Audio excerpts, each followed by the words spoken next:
Today I'm going to review the YSL Le Teint Cream foundation, which is something that I have been waiting for a long time to get, and finally I saw that it has been released in Singapore last week and I rushed down to get it.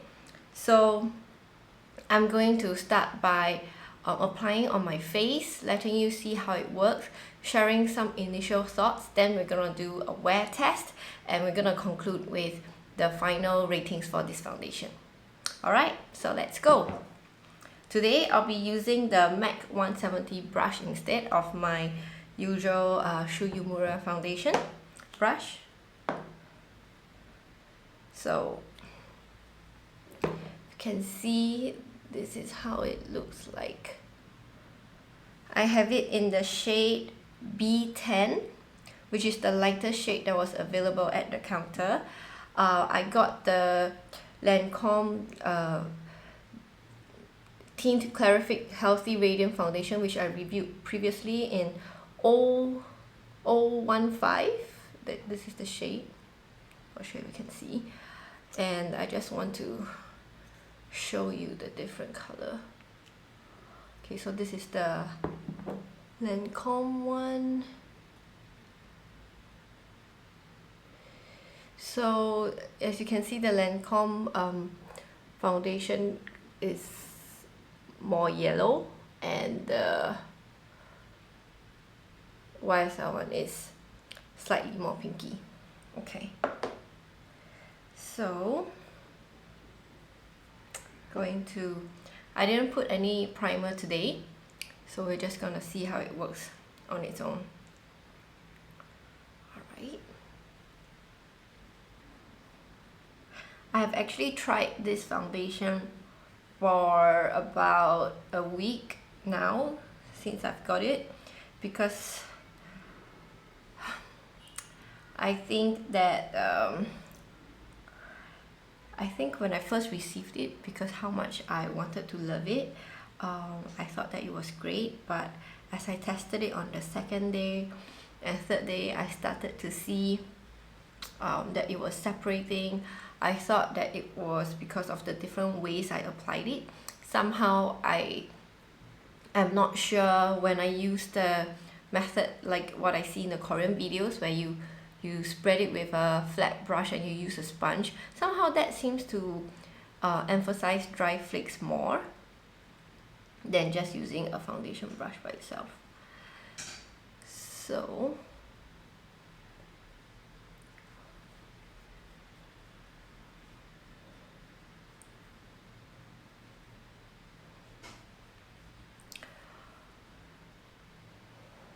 okay, so this is with the YSL foundation applied to this side of my face. You can see that it has a nice glow to it, and probably because of the shade that I picked, which is the lightest, it also brightens my complexion.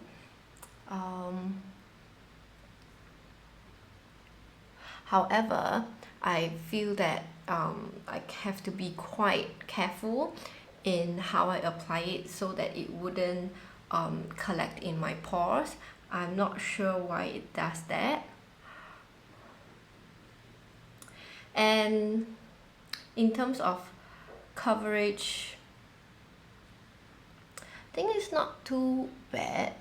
I just think that for a foundation like this, which is quite moisturizing, it seems to emphasize dry flakes more than something which is a bit drier. I actually feel that the Lancome foundation is kind of like its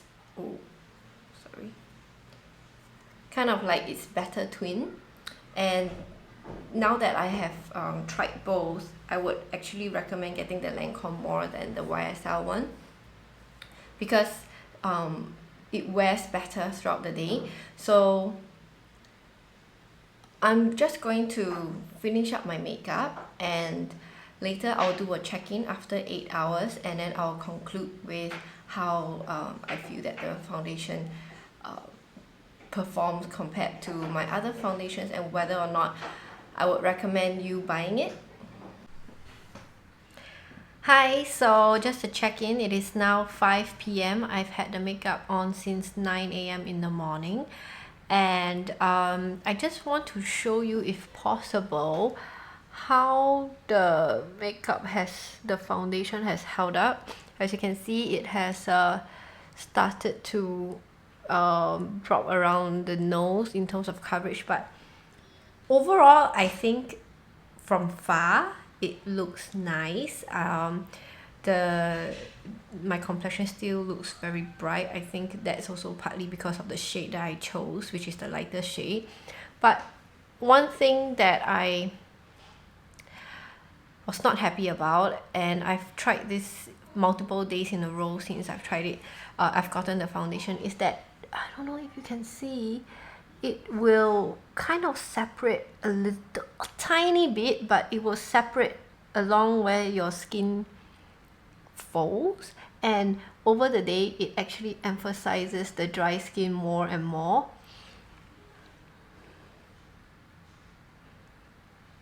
Just really wanting to see. And another thing that I did not really like was when you first apply the foundation, I will powder it so that it doesn't feel sticky, right? However, after a few hours, it actually starts feeling tacky again, and when it starts feeling it, I actually feel that there is a layer of something on my skin, which makes it feel quite heavy. You don't feel that it's lightweight. When you first put it on, you actually don't feel anything. It feels very comfortable. Everything is great. Coverage is good.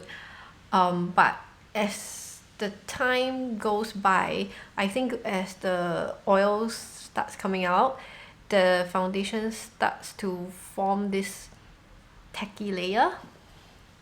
Like now it's, still a bit sticky, even though I really tried putting on a lot of powder today, and I even used the Makeup Forever white color powder, the type that would normally absorb oil better than the normal type of loose powder that I would use, hoping that this would go away, because I think this is my 4th or 5th day that I've been trying it for the whole day. So yes, that's my biggest complaint about this foundation, that as the day goes by, it becomes more and more obvious, it becomes more and more cakey. It starts separating where it become on the parts that becomes oily, it starts separating. You can see the slight separation marks, and this is really only visible if you really look, like, I don't know, 5 centimeters away from the face, but really up close. But I have very high standards for my foundations, and I really am going for or looking for a foundation that throughout the whole day you cannot tell that I'm wearing foundation, and you just think that, oh, I'm just blessed with great skin. I mean, that is my holy grail foundation that I'm searching for. And this, as much as I really want this to work, because it costs so much, 98 Singapore dollars, that's quite expensive for a foundation, and I've waited so long to get my hands on this. I really tried making it work with different brushes, this morning I even put on a face mask, a sheet mask, before I put on my makeup, hoping that all the dry skin thing will be reduced. But you can still see that, especially the corners here. I mean, everyone has problems around the nose, I'm sure, but other foundations that I've tried recently and reviewed don't emphasize it as much. In terms of finish, it looks really similar to the Lancome Clarific foundation that I reviewed recently, and the Lancome one doesn't emphasize the dry skin as much as this one. But somehow, I don't know why, YSL foundations just don't work for me, and I'm always attracted to the YSL bottle, the design. Everything looks so nice and luxurious, but it always disappoints me somewhat. The original Touche Eclat foundation as well, I have it still in my collection, but I never wear it because it kicks out even worse than this foundation, right? So between the two, this is a much better one. The Touche Eclat is like really halfway through the day you would see it caking and separating, and it's to the point that I would rather remove the makeup rather than keep it on. But all the foundations look great when you first put it on, and I guess the biggest challenge and the biggest test is how it wears throughout the day, with your skin oils coming out. Okay, so now we have done the wear test. It's time to conclude about this foundation. So first of all, we'll talk about coverage. I think that it has a better coverage than the Lancome Teint Clarific foundation that I mentioned that it was the twin that I felt when I got this. I really was finding that they were very similar. But when it comes to coverage, the YSL one actually is a little bit higher in my opinion. However, as I mentioned, I had to be careful so that it doesn't pull in the pores. I find that in terms of pore smoothing, the Lancome does better. So for pore smoothing, I would give it a 6. And then for longevity, I give it an 8. It does stay on even though it actually gets quite oily and sticky, but if you were to blot it away, the coverage is still there. It transfers minimally onto a clean tissue. There is some transfer, but really tiny bit. You have to really look at it very carefully under light to see that there is some foundation that has been transferred off. But all in all, the longevity is quite good.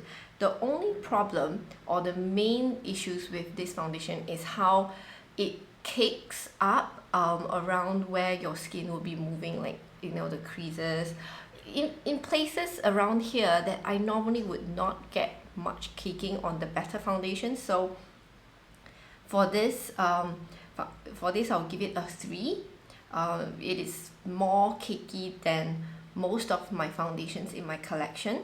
For the emphasis of dry skin, so this is the part, right? Normally if it is such a sticky or rich kind of consistency, it normally should not emphasize the dry skin as much, but I do find that it emphasizes it a little bit more than the Lancome. So I will give it a 2. And I do when I put it on my hand and I check it again later by reapplying a new bit of foundation to the skin and see if the color has oxidized. It does oxidize a tiny bit, so I give it a 1. But end of the day, I still find that my skin is quite radiant. If you were to look at it from afar, I think you would still think that, oh yes, I look good. But if you were to come up close, you can see that it starts to emphasize the dry skin around the nose. It starts to kick around here, and the foundation would lift and separate around the chin area, because as the oil comes out, it seems to separate. So for all these reasons, I cannot recommend this foundation to anyone. I actually think that for this price, which I paid Singapore $98 for it, I think that there are much better foundations out there. If you can't think of what's an alternative, then get this one, right? This one I think performs much better than it in all aspects when it comes to how it wears throughout the day. So, but if you really want something that is undetectable on your skin, and you don't need to have so much coverage, and you don't need to have so much pore smoothing, you can consider the Hera Glow, which I also reviewed recently. So thank you all for watching, and see you again at my next foundation review. Bye!